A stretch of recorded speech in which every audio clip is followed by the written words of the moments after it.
start recording the meeting.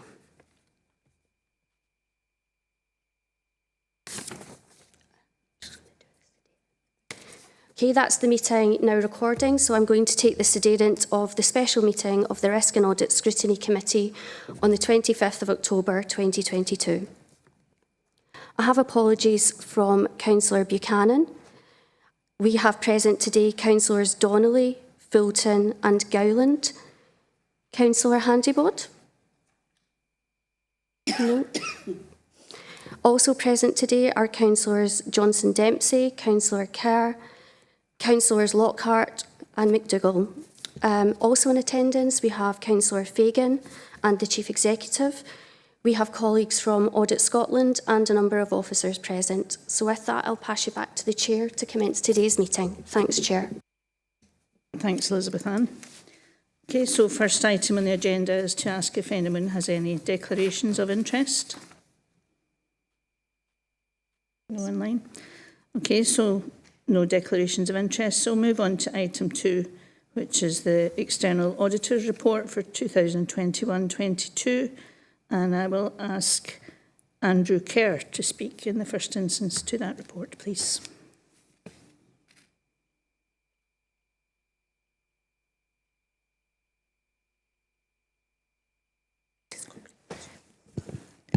Sorry, can you hear me all right? Yeah, okay.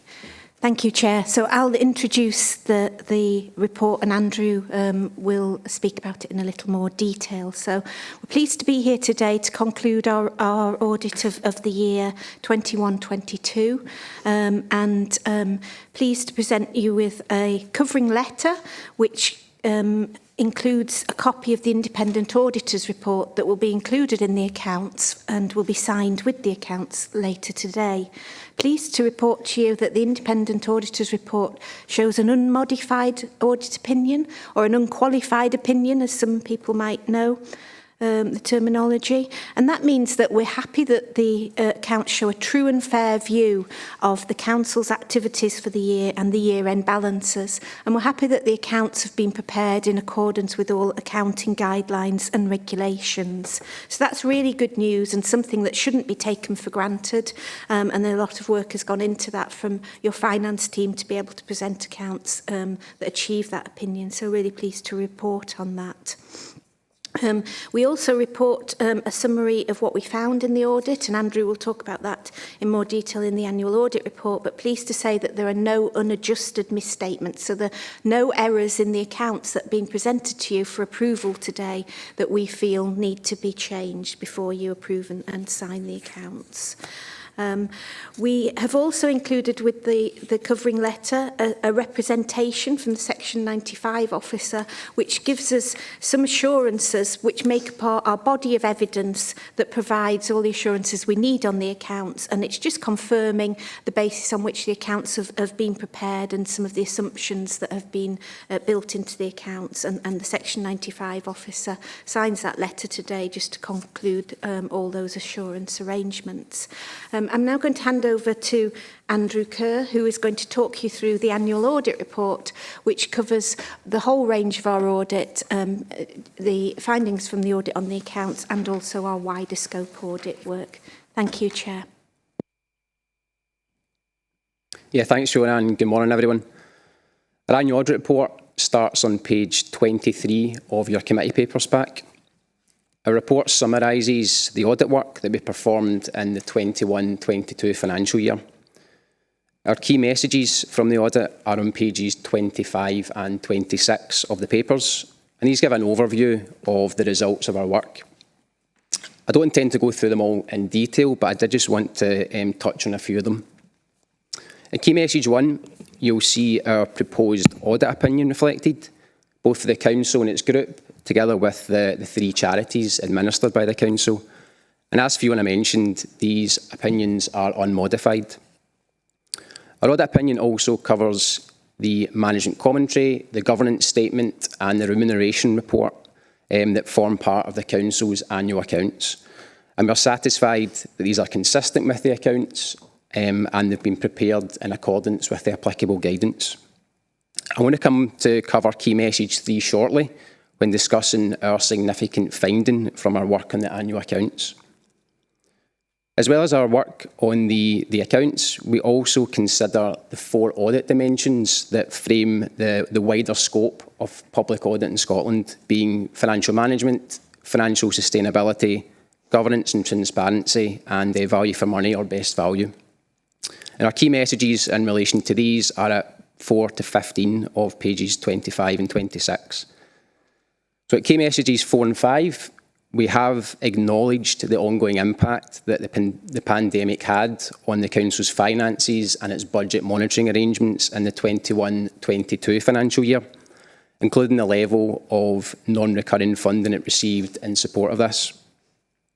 Our findings on financial sustainability follow on from this, and it's clear that there will be a number of challenges in the years ahead, not just for this Council, but for most other public sector organisations. The final key message I just wanted to reflect on is key message 12. So we're pleased to report the Council's good progress with the recommendations in its 2019 Best Value and Assurance Report and its ongoing commitment to ensuring best value. I do recognise that at times audit findings and reports can focus on areas of improvement or things maybe didn't go so well. So I think it is just worth noting again that we reported on the Council's effective financial management and its good governance arrangements in place at the Council. This is the final year of our audit appointment, and I think it's fair to say we've been consistent in our reporting since year 1 of our appointment back in 2016, with the key messages again this year reflecting positively on the Council, whilst also acknowledging the challenging environment in which it's operating in. I'd now like to take members to page 34 of the papers pack, specifically Exhibit 2. So within our annual audit plan that we presented to this committee back in June, we identified 2 potential significant risks to the annual accounts.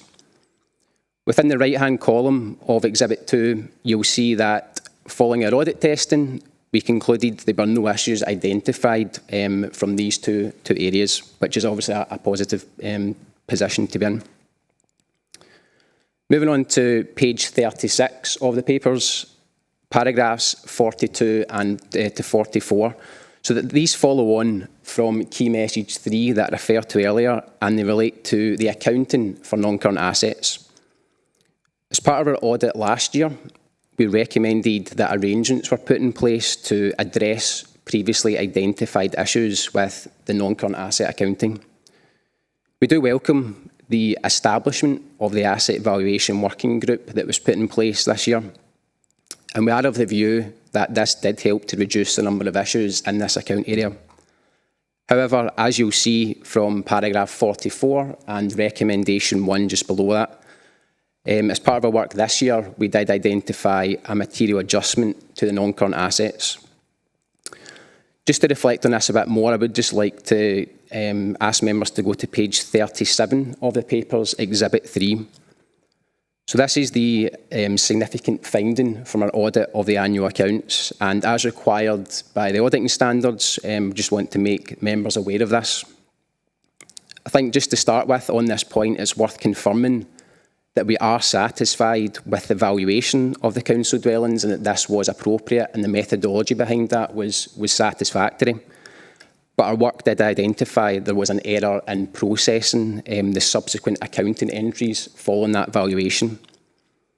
Management have made the required change to the accounts and have also agreed to the second officer checks for significant non-current asset accounting in line with recommendation 1. The final area I'd like to cover is the action plan, which starts on page 71 of the papers. I've already covered the first recommendation, which relates to the non-current assets issue that we identified this year.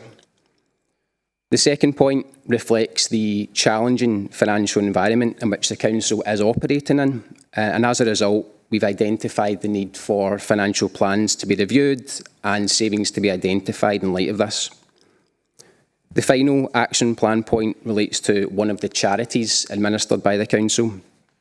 And I'm aware that arrangements are in place to address this point. As external audit, we are satisfied with management's response to each of the 3 action points, but I would encourage members to just consider the responses as well to ensure that you are satisfied. Should you have any comments, please feed this back to either the officers or ourselves prior to the accounts being signed off and the final issue of this annual audit report.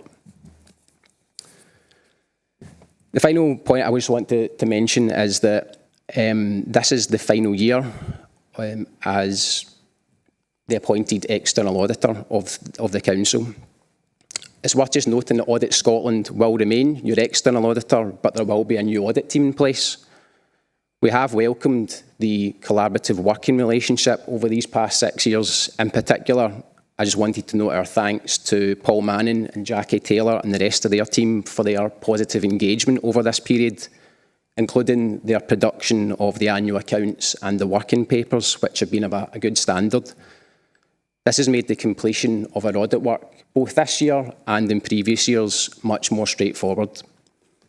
With that, Chair, I'll just pause there and hand back to you, and myself and Fiona would be happy to take any comments or questions that the committee may have. Thanks. Thanks, Andrew and Fiona. Are there any questions regarding the report? No hands up? Okay. Okay, in that case, I'll propose to move the report and seek a seconder. And I'll second. And I then ask the committee to approve the report. Approved. Okay, thank you. The report is approved. So move on to item 3, which is the...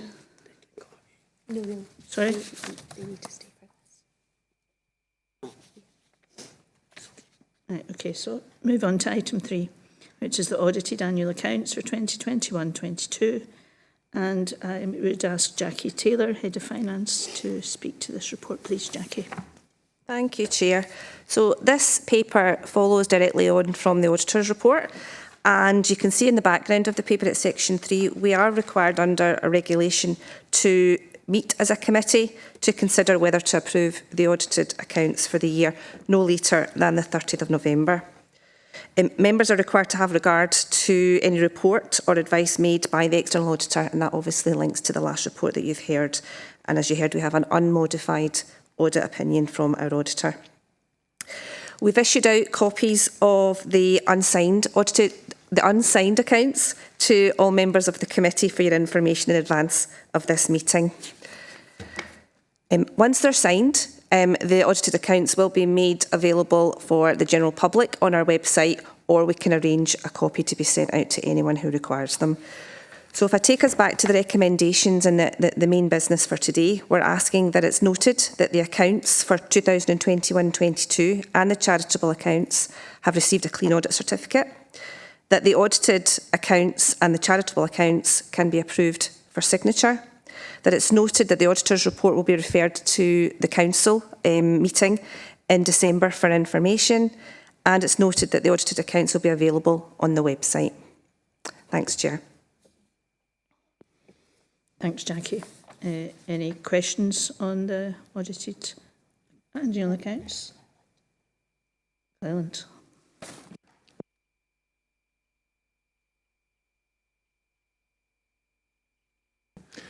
Thanks, Chair. And just to make a couple of remarks, if it's acceptable. First of all, I do want to note the professional approach of our colleagues from Audit Scotland throughout the term of their appointment as external auditors.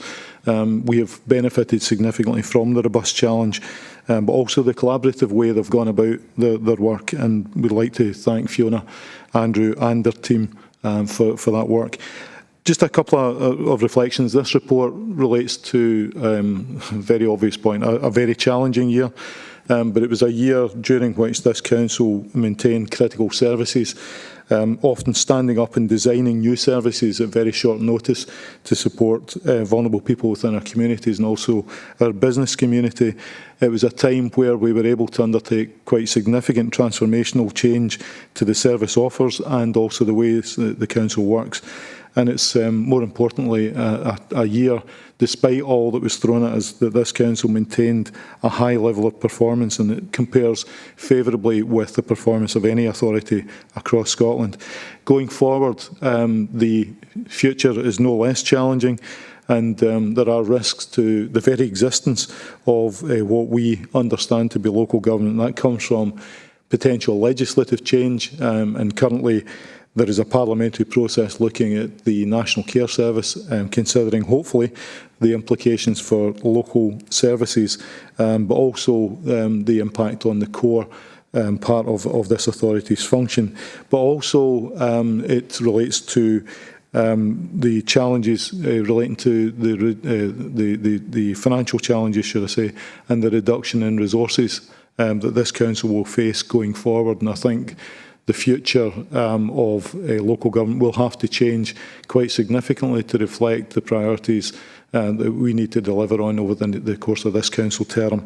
But it's likely to be done so in a time of extreme financial challenge.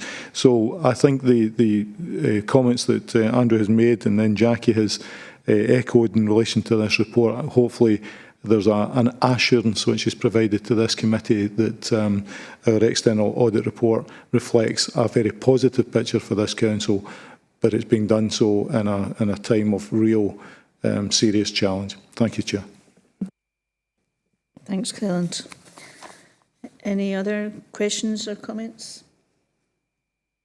Okay, so I would like to just thank as well Jackie and her team for putting in that immense effort for the end of year accounts, as well as thanking Fiona and Andrew. So just to move to moving the report for the audited annual accounts, I would... And I will second. Okay, thank you.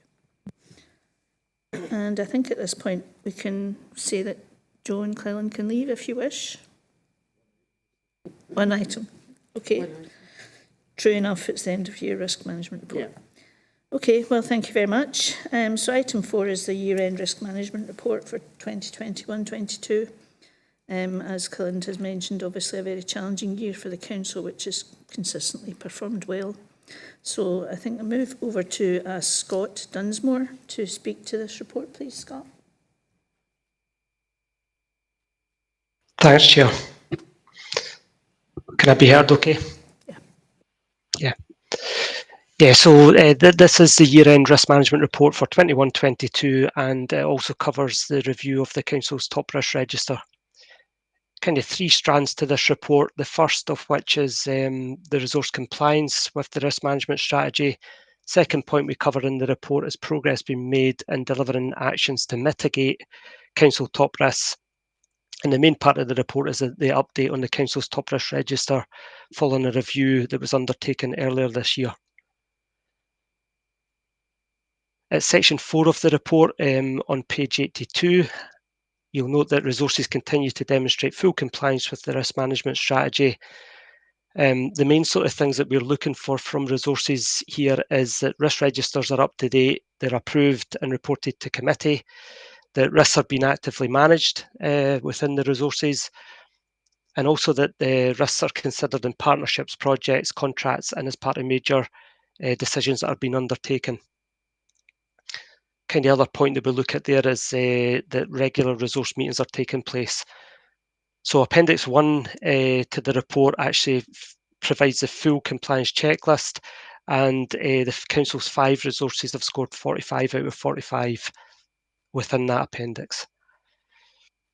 Section 5 of the report covers progress made in delivering actions to mitigate top risks, and you'll see at Table 1 that 14 actions were completed during 21-22, with 6 actions being carried forward to this year.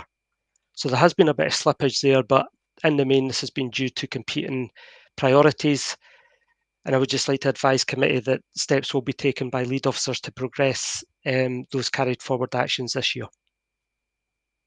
The main part of the report is covered at section 6, that's on the review of the Council's top risk register.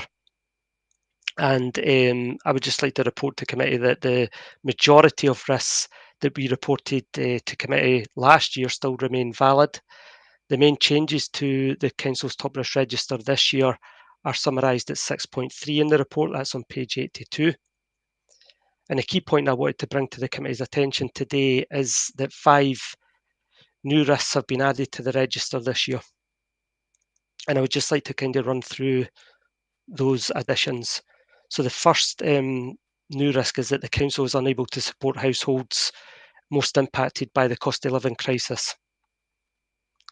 We've also got a new risk there on disruption to Council services as a result of industrial action. The third one that's been added this year is the Council fails to deliver objectives within the Community Wealth Building Strategy.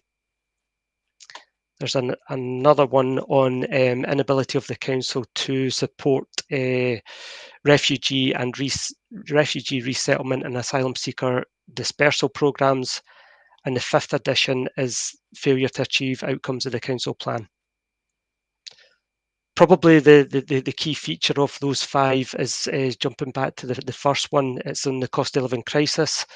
And the focus of this risk is on the support that the Council can provide to households most impacted.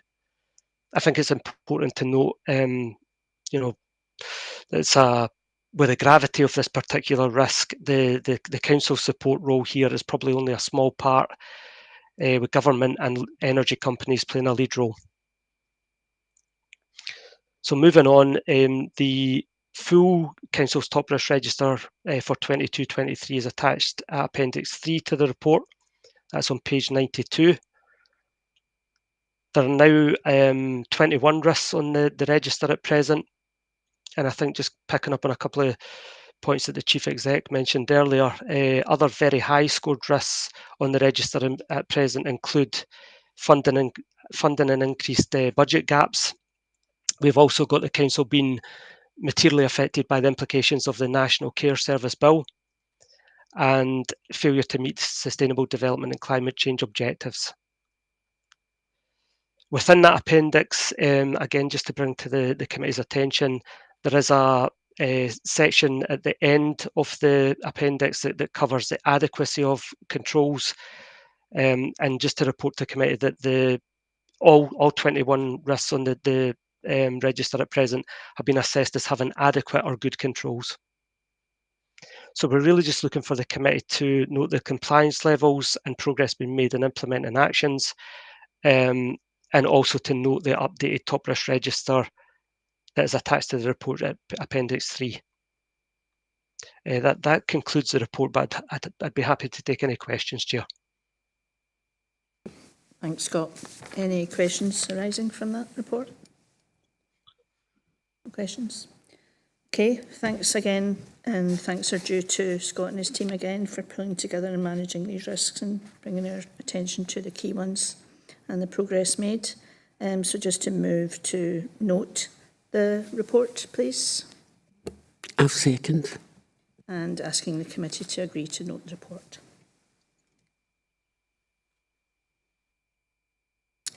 Okay, and I think then that brings us to urgent business. Do we have any urgent business? I'm not aware of any.